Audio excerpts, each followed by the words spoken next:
Iyan po ang kudak ng panganay at ng bunso kong apo. Ang cute nila, lalo na pagka nakaharap. Magandang araw po sa inyong lahat.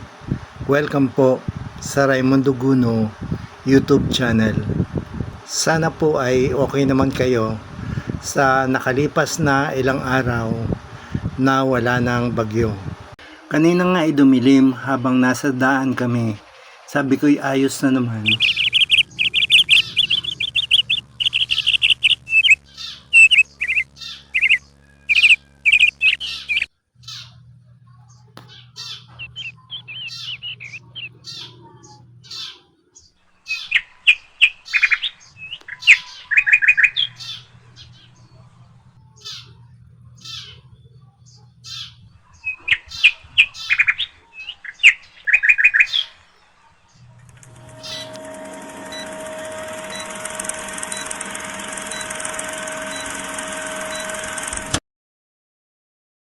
Ari po mga ka-idol ay mga kudak ng aming pamilya.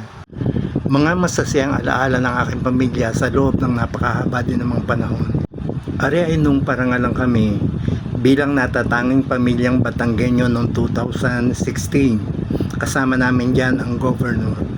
Ito naman ay kuha sa General Assembly ng huwarang pamilyang Batanggenyo noong 2024. Dini ay nag-anak sa kasal kami 100 years ago sa Isla Verde. Dito naman ay nag-celebrate kami ng achievement ng aking panganay na apo.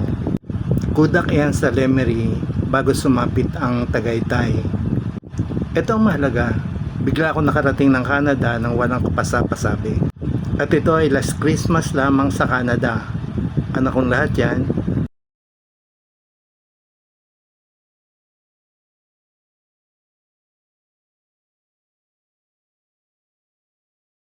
Ito ay noong pandemic sa Winnipeg. Wala kaming libangan ng aking princess, kundi ang maguyaye sa plaza.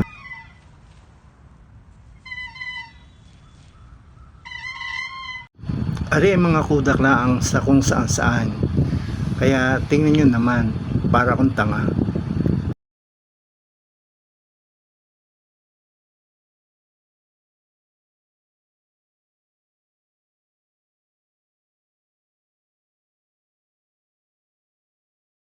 Dinalaw namin ang Camera Museum sa Taal, Batangas.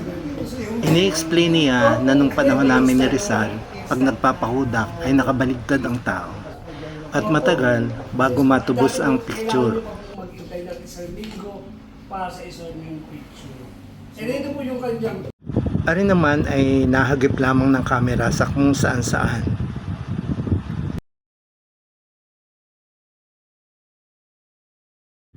Ganiriga po ako kamahal ng aking bunsong apo. Pinupulbahan ako eh. Sino namang hindi aantokin niyang tayang yan?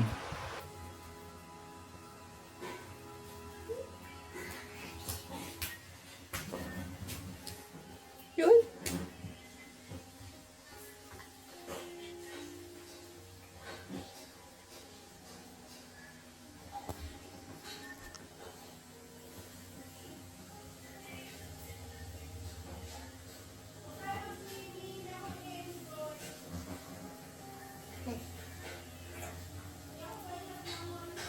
Nagising kayo, kinagat ka ng lamok.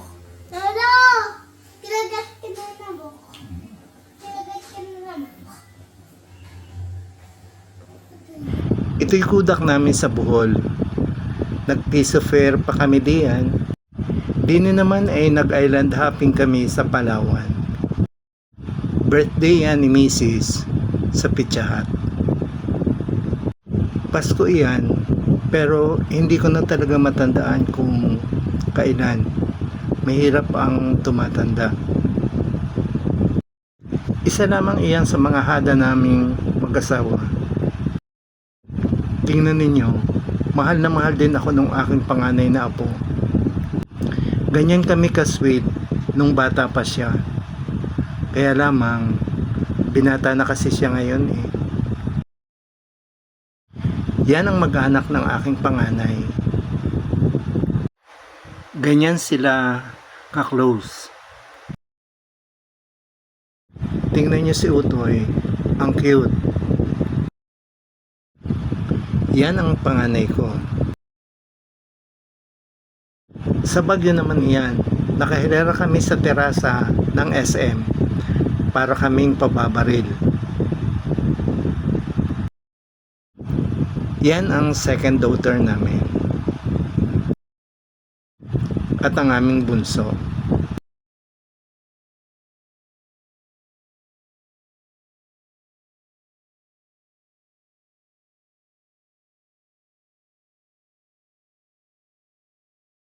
Sa Bohol yan, naghahanap kami ng tarsier.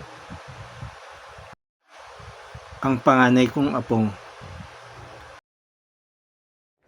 Habang ang aking pamilya ay naghihintay sa aking pag-graduate,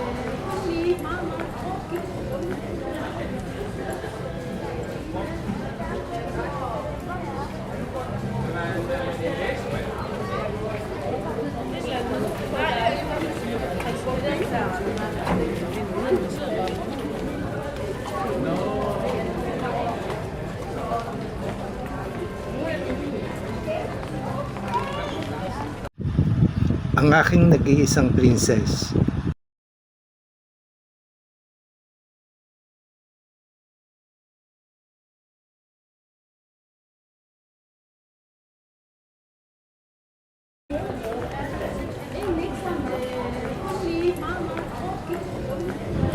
Ang panganay kong apo.